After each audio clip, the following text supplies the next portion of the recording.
Magiging matrangkilo asin matrayumfo ang selebrasyon kan Magayon Festival ini ang nasigurasyon ni Police Lieutenant Colonel Dennis Balya, Hepi kan Legazpi PNP. Sigun kay Balya handang handaanan sa indang hepatura, nga ni masyerto na mayong maitatalang remalaso sa bilog na durasyon kan Magayon Festival ngunya na taon.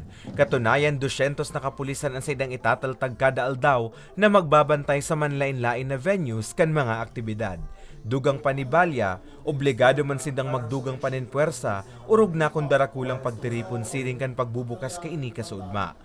Kay calendar of activities digde, sumailing ta ang aktibidades halos oral daw.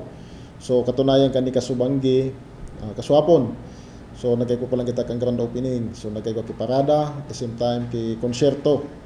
Padagos man dan sa iyang pagkikipagkoordinar sa mga komitiba kan Magayon Festival, maging sa mga organizers na kabali digdi, nga ni mailatag man sa mga ini ang sa indang mga ipapautob na security measures. Spectators na nag-abot duman sa venue. So halos day kinaya katong allotted parking lots na designata. So mailing ta nasa minsan sa gilid kanti ng pumay nakapark talaga na data maiwasan. Huli ta ginatos ang piglalao man na maruso sa mga nakalinyadang aktibidad kan festival, may pagirumdum sa naan hepe sa publiko.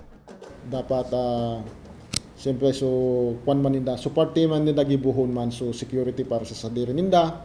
Siguro kung madyan sa mga events na rukayan, dahil na magparadara ki mga valuables na baka magkaigwa pa ki mga insidente ning mga pagkawara dahil man data matigahagad baka mga malaglag baga ngaya arugayan. Sa ngunyan mayo pa man na naitatalang insidente ang PNP, may kinaaraman sa nasabing dakulang pagtiripon. Para sa mga baretang tatak Bicol, Carmelo Balya.